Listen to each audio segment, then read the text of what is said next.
This is the second in a series of lectures by Dr. Herbert Marcuse. Here is Dr. Marcuse.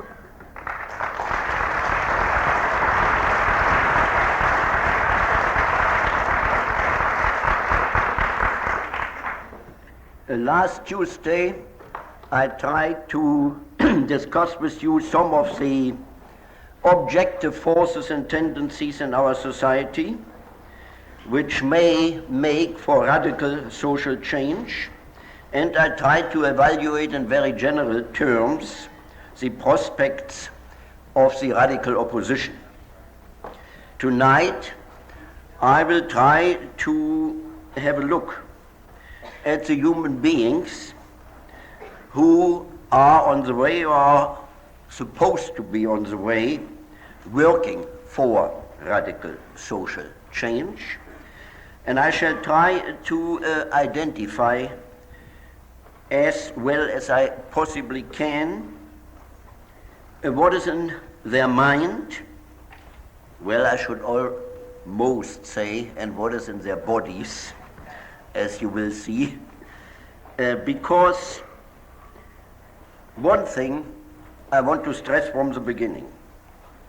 If what I have to say sounds fantastic, very far removed from reality, idealizing, romanticizing, the answer I have is that unless we can get ourselves to become aware of the full scope and depth of the social change that may be ahead, we may miss some opportunities. Now, before I discuss these new subjects of change, and I may say to my great joy, quite a few of them are among you here, I would like in a very brief restatement outline the new character of social change today, the new character of social change in the advanced capitalist countries. Three things I think we have to keep in mind. First, that if there should be such a change, or in short, a revolution, it will be generated at a high level of productivity and consumption for the majority of the population. And therefore, we have a phenomenon which seems to be new in history, namely the displacement of the revolutionary potential from the traditional groups considered to be potentially revolutionary to minority groups, and even to minority groups that seem to be on the margin of the social process. Thirdly, this new opposition is, I think, activating dimensions and levels of the human existence which have so far remained more or less unaffected in the historical revolutions. And this opposition is activating these levels of human existence. First, as far as the individual himself is concerned, namely, radicalism today affects the physiological existence of man, his whole organism. And secondly, for the society at large, the revolution is total in the sense that it would be, and perhaps first of all, a cultural revolution, and that in it the arts, literature, music, and so on, would play a role far more decisive than in any previous revolution. With this third aspect, the last one, I shall deal on Saturday. Today only to the individuals themselves. And here I would suggest that what is at stake today in the work for social change is a new relationship of man to his own nature, that is to say, to his body, to his drives, to his senses, and a new relationship of man to external nature, both these factors as catalysts of social change. Now, the emergence of this new dimension of radicalism is, I believe, revealing. It reveals the extent to which the domination of man by man has taken place through the domination of nature. Through the domination of nature in the twofold sense.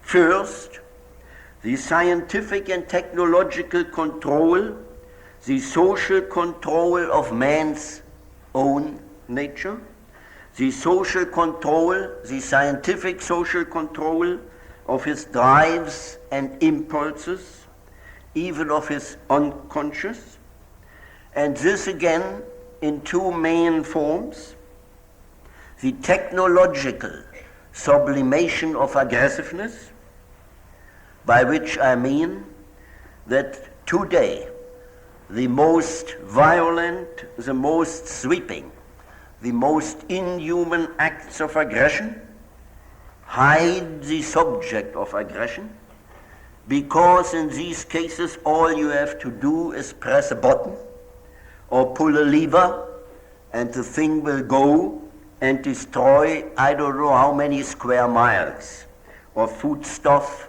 of forests, of human beings. In other words, the concrete subject of aggression disappears behind the technological veil, and with its disappearance, the sense of guilt, formerly, previously bound up with such aggressiveness, is effectively repressed. After all, it is a machine which does the destruction and not the human being himself. Secondly, the scientific and technological control of human nature, the steering of human instincts and their satisfaction, takes place in what I would like to call the technological desublimation of sexuality. The technological desublimation of sexuality, usually under the title the liberalization of sexual mores and morality, greatly helped and sparked by the beauty industry, by the liberalization of dress or undress, by the pill, other contraceptives, all these which promise and give sexual satisfaction formally restricted, take place, however, within the well-working framework of effective social repression. All these liberties you have within a repressive society, which of course means something for the value, human value of these liberties. That much for human nature as the object of domination. Now external nature as the object of domination. And there we see it today especially as the object of capitalist domination through the violent and profitable commercial exploitation of nature, through which the life environment of man is transformed in accordance with the laws of profit. Thus, in this twofold sense, nature has become the extended arm of society and We can imagine no liberation of man, no emancipation of man, without, literally, a revolution in the sensibility of man and in his relation to external nature. The revolution in the sensibility of man, meaning that without the radical transformation, not only of his consciousness, but also of his modes of perceiving, feeling, hearing, touching and smelling things, without this radical transformation, there can be no real radical change in our society. You may well speak here of a liberation of nature, not only of human nature, but also of external nature, provided that we do not think of any romantic return to a pre-industrial stage, of any such thing as the good savage or whatever it may be.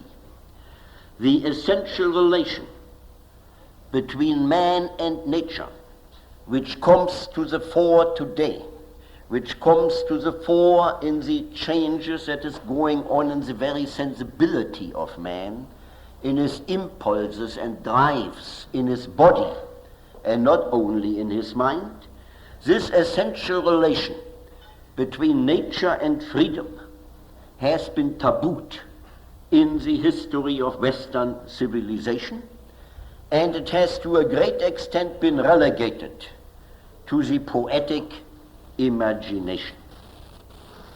This relegation and confinement of some of the most radical possibilities of human freedom to the poetic imagination, to fiction, to the arts, this, it seems to me, is being undone today.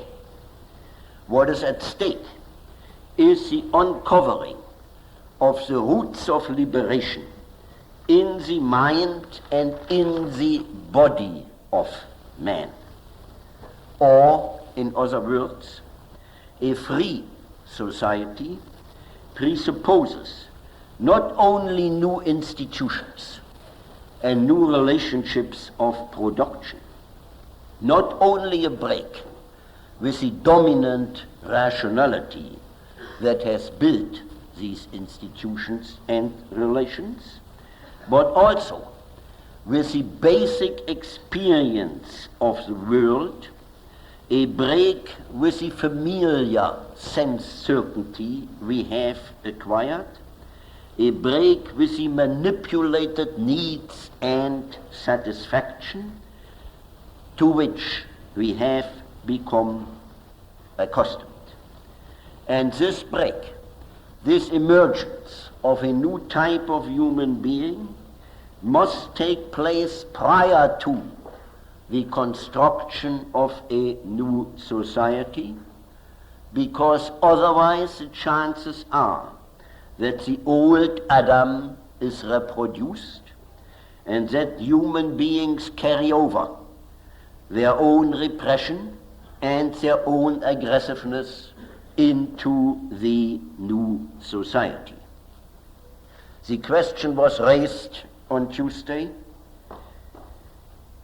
how can one envisage as a realistic possibility that the whole thing does not repeat itself on a higher level, that is to say, domination does not repeat itself in a streamlined and perhaps more rational form?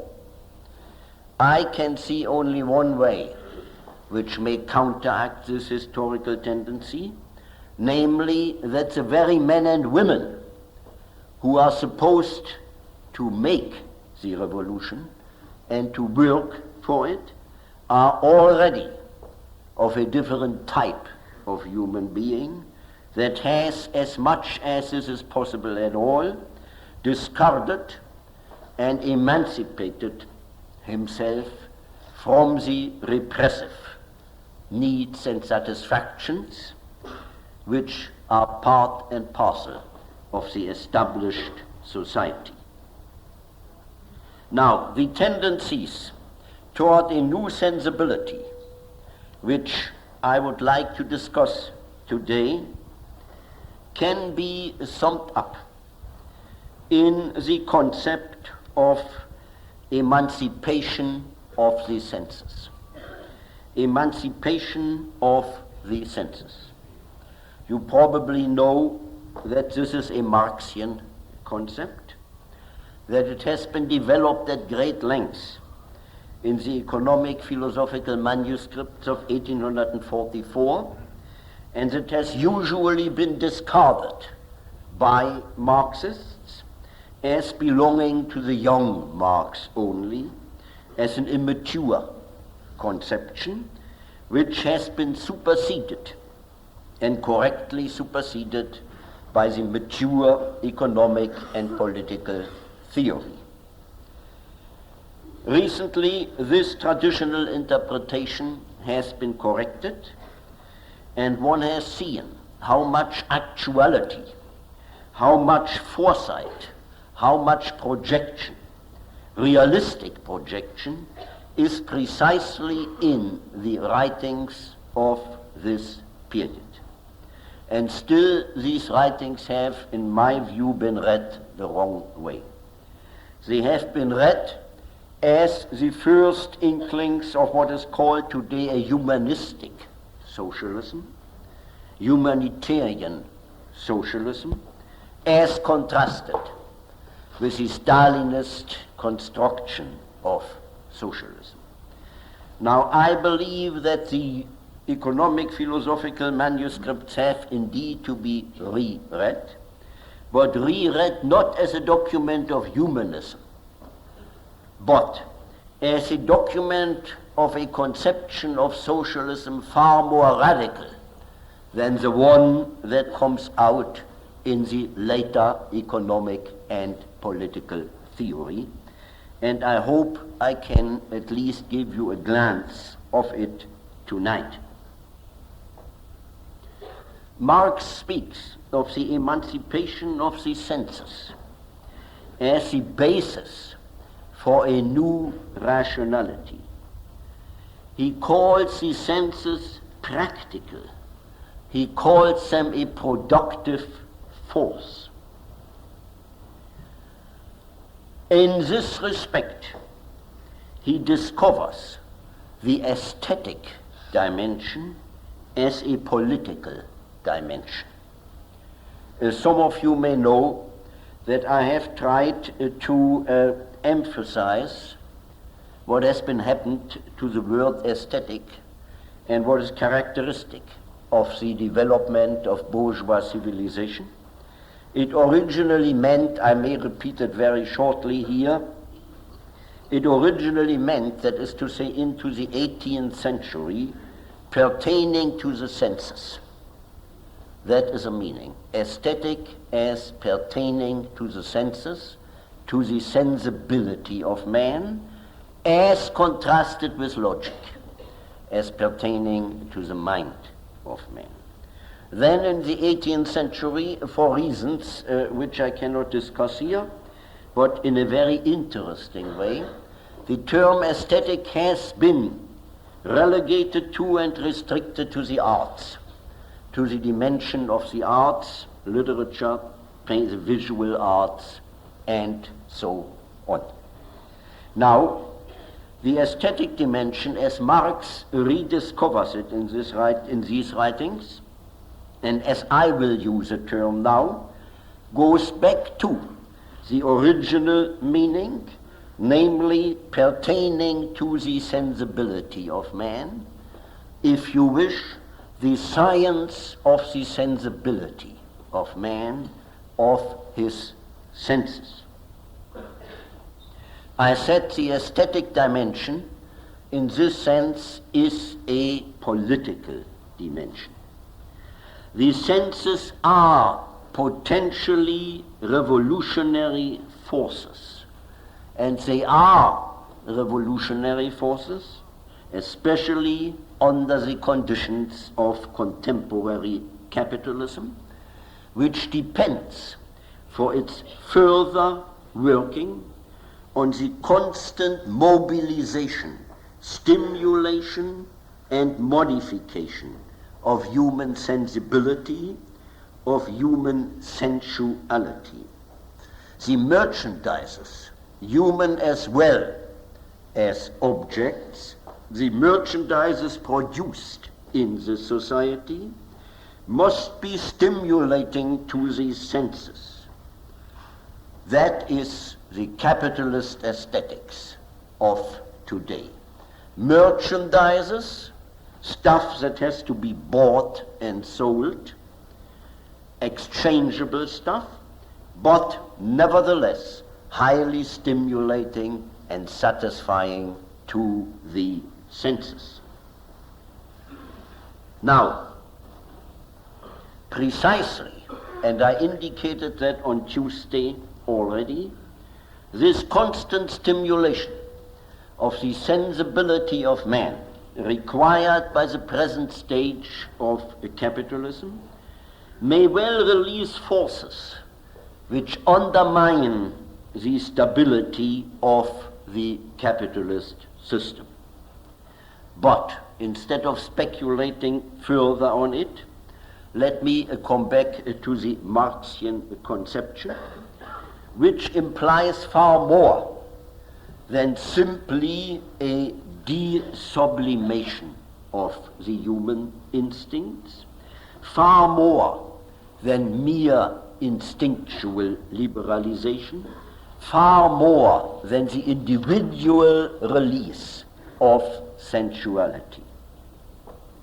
What it implies is a new socialization of man, a construction, emergence of new relationships between human beings based on a new experience of the world we live in, and this experience in turn giving rise to a new political practice. I will briefly sum up the principal conception which Marx gives in these writings. Emancipation of the senses. The senses become practical in the reconstruction of the social environment as generating new relationships between men and things, between man and nature. The senses become in this way sources or resources of a new rationality, freed from the rationality of acquisition, competition, and exploitation. That is the preservation and cancellation of the achievements of the technological rationality of the preceding forms of society. Now, what does it mean? That the emancipated senses will generate not only human beings as individuals, but these individuals a new relationship to other individuals. It means negatively that the ego, the other, and the object world are no longer experienced in the context of aggressive acquisition and defensive possession. That means dissolution of the bourgeois ego, which was essentially an ego generated by and based on these acquisitive, defensive, and possessive relationships. It means further negatively that subject and object no longer confront each other as mere items in the struggle for existence, competing in performing a role, but, and here Marx uses a strange term, the emancipation of the senses will result in what he calls the human appropriation of nature.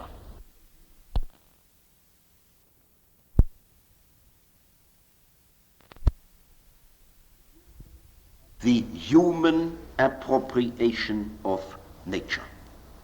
That is to say, transformation of nature into an environment for the development of the human being as, these are his words, species being, and the strange term means nothing more and nothing less than as a being which indeed for the first time can freely develop and satisfy its specifically human faculties. Specifically human faculties, and these are the creative faculties of man and his aesthetic needs and faculties. So you have here the first conception of a revolutionary aesthetics as contrasted with the capitalist aesthetics, and aesthetics not as pertaining to art, but as productive force, reconstruction of society in the radical redirection of the process of production. A redirection which would take care, which would take into account in the mode of production itself the aesthetic and creative needs and faculties of man. Again, creative, here contrasted with capitalist productivity, work, here contrasted with alienated labor, meaning work with things and other human beings, and not against things and other human beings. The result would be the formation of the object of matter, and again I quote, also for the sake of the thing, and not only for my own sake.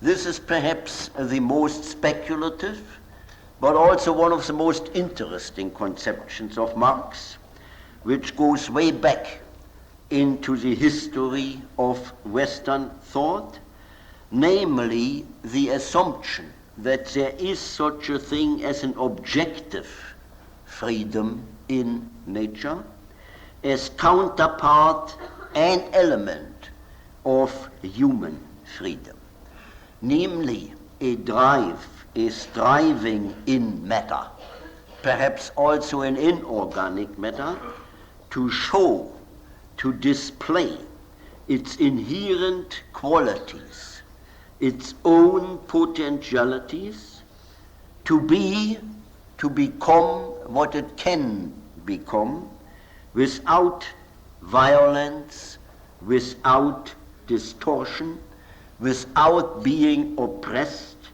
without being smashed. These are indeed aesthetic qualities, and Marx makes them explicit. Explicit in one of the most advanced formulations, and in a formulation which seems to fit very little the traditional image of Marx we have, namely, he says that man is the being who is able to form his world in accordance with the laws of beauty. In accordance with the laws of beauty. I think you will admit it is indeed a strange formulation if you look at it in the light of the usual picture of Marx, and still I think it is one of his most advanced formulations. What is at stake here is not nearly the materialistic translation of the aesthetic into a socialist reality, but rather the failure to carry out this concept into the critique of political economy. Marx himself, if he would have been afraid of the radical consequences of this conception, has not built it into the later economic and political theory. Now, I could still give you a brief glance at this concept in the light of the history of Western thought, but I'm afraid it would take too long, and I will only enumerate some of the main points. The concept of a revolutionary aesthetics, of the radical emancipation of the senses in the reconstruction of society, is one that has already been alive in the long tradition of the heretic materialistic schools of thought, in the hedonistic and sensualistic philosophies from antiquity to the Enlightenment.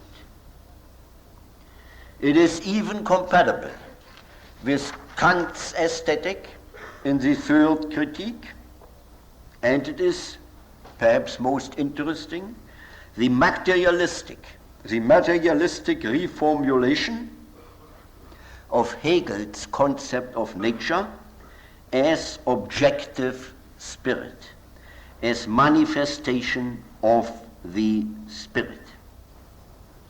Moreover, this idea, the idea that there is in nature itself, in the things themselves, something that would make for human freedom and for freedom of nature itself, the idea of inherent aesthetic qualities in things, may well recapture the most ancient theory of recollection, knowledge as recollection, namely the discovery of the true forms of things, the discovery of the true forms of things, which are distorted and denied in the established reality.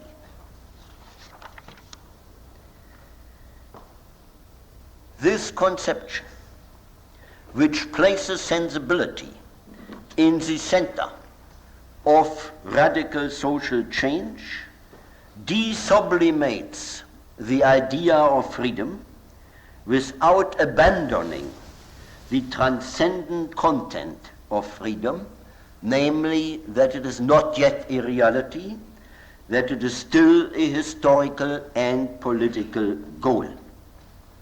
It desublimates the idea of freedom because freedom now appears as rooted in the sensibility of man.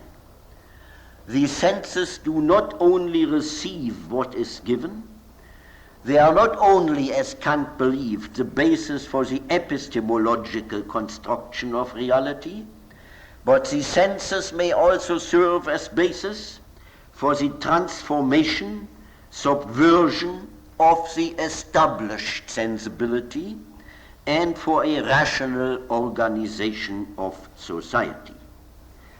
Or the senses do not delegate this necessary transformation of the given data to another faculty, the mind, the understanding, reason. Rather, the senses discover, or at least can discover by themselves in their practice, now new and more gratifying possibilities and capabilities, new forms and new qualities of things. In this sense, the senses have their own rationality, striving to become reason. And emancipation of the senses, far from collapsing into mere sensuousness, would mean developing the new sensibility to serve as the rational basis for the construction of a new society. This emancipation of the senses, and that is why I spoke of a desublimation of freedom, would make human freedom what it is not yet, namely a sensuous need, not only a value, not only an economic need, not only a political goal, but a sensuous need. Without it, without the satisfaction of it, you cannot live. It would make freedom a sensuous need, an objective of the life instincts themselves, an objective of eros. However, not the repressed sensibility in a repressive society, but only the emancipated senses working on the construction of a free society can possibly fulfill this radical function of sensibility. In a society which is based on alienated labor, human sensibility is blunted too. Men perceive things and other human beings only in the forms and functions in which they are given, in which they are made, in which they are used by the existing society, and they perceive only those possibilities of transformation as defined by and confined to the existing society. And thus, and I think this is the most radical insight of the conception of the emancipated senses, thus the existing society is reproduced not only in the mind of men, not only in the consciousness of men, not only in their behavior, but also in their senses. And no persuasion, no theory, no reasoning can break this prison unless the fixed, the petrified sensibility of the individuals is dissolved, that is to say, is opened to a new dimension of history, a new dimension of practice.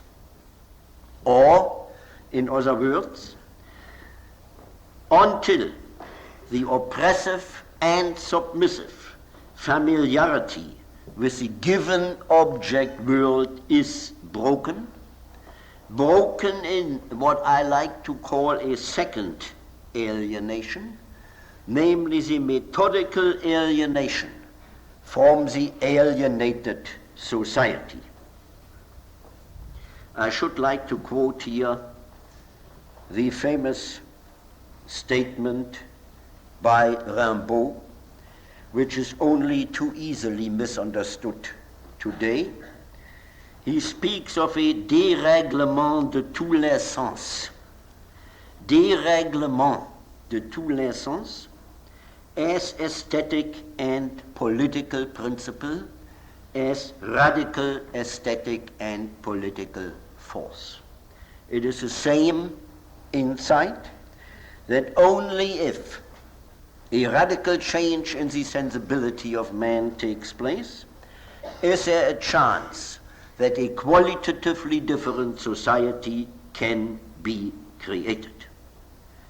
Now, I have at several occasions referred to the tradition of Western thought in order to show you to what extent a great, mostly underground and repressed radical tradition is revived in today's rebellion of the militant youth.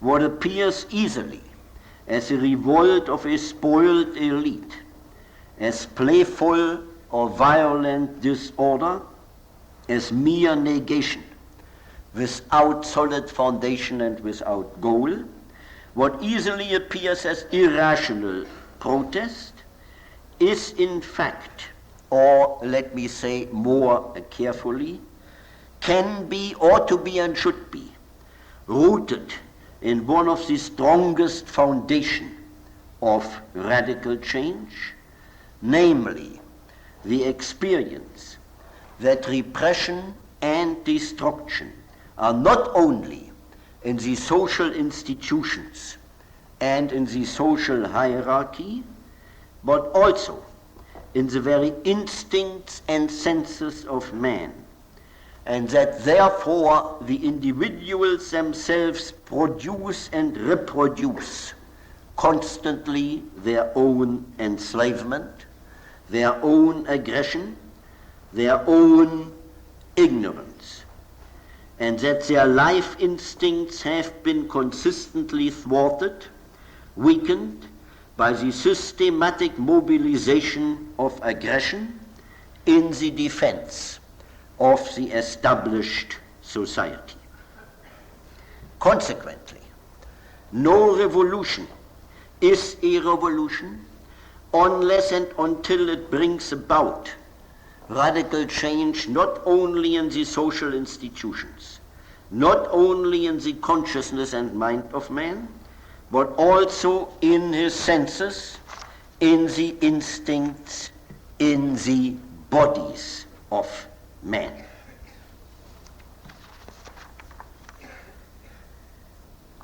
In conclusion, I would like to stress what I tried to stress on Tuesday, that this new, unprecedented scope of the rebellion and of the historical goals of the rebellion have become possible thanks to scientific and technological progress.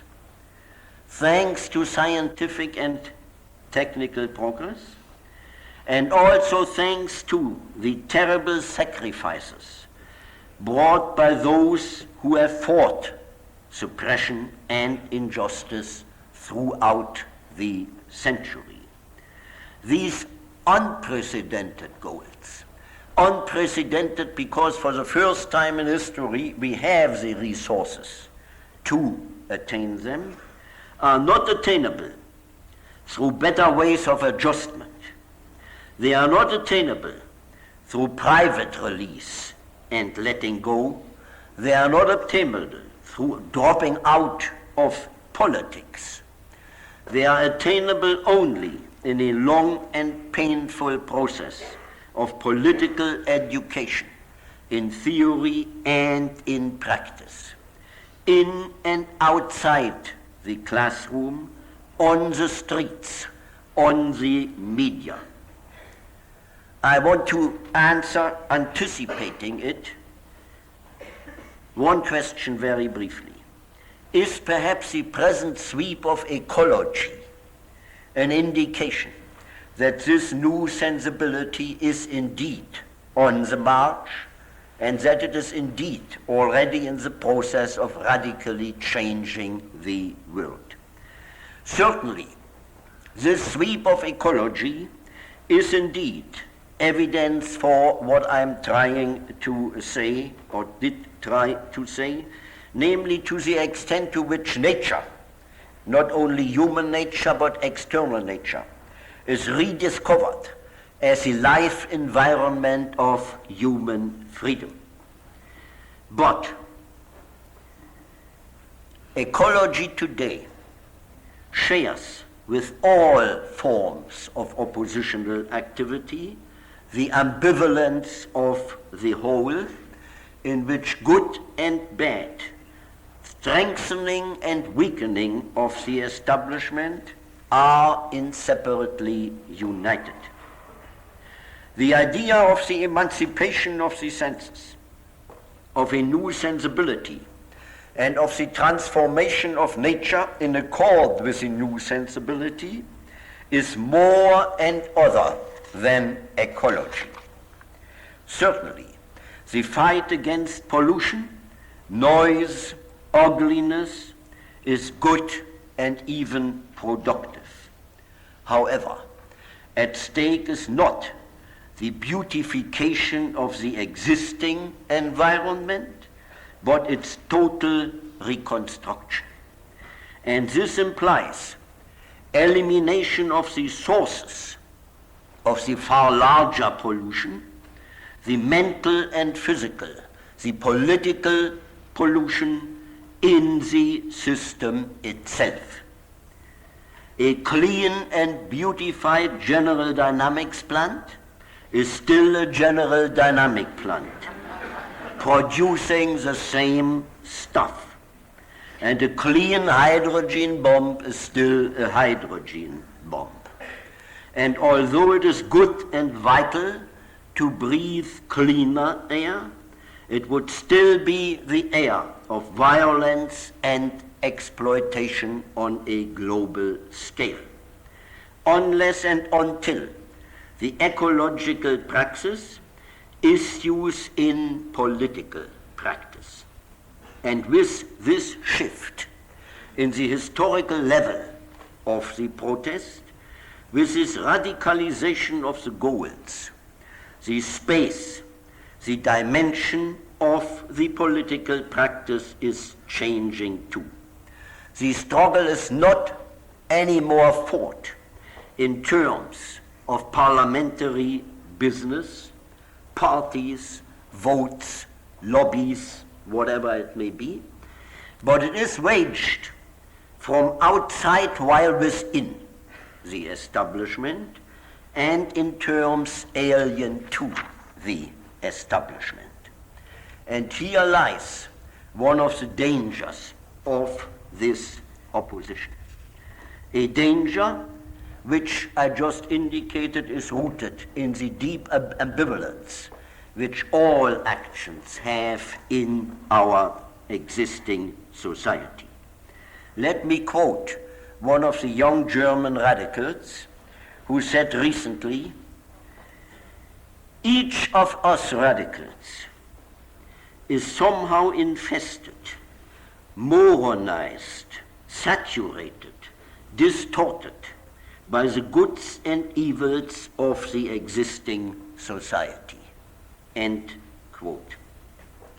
These infecting agents cannot simply be pushed aside. The opposition must recognize them and must be able to deal with them on its own terms.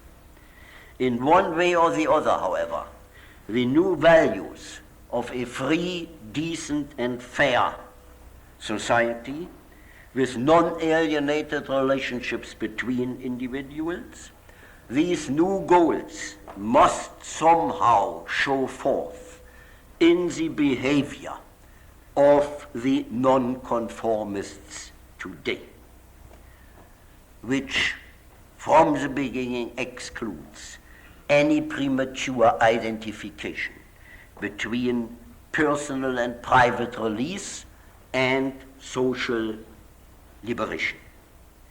For example, the famous sexual revolution is none if it does not transcend and transform itself into a revolution of the whole human being, with new social and political goals. The distinction which is absolutely indispensable for the movement, the distinction between self-indulgence and liberation, between phony and authentic nonconformism, between crime and political action, this vital distinction must be made by the militants themselves. It cannot be imposed upon them by any authority whatsoever. But if they do not make this distinction by themselves, if they do not find their own discipline, their own organization of spontaneity, and all authentic spontaneity is organized in one way or the other, then they will have dangerously weakened the only force that stands today between us as we are here and an intensified repression, the consequences of which I would not like to foresee. Thank you.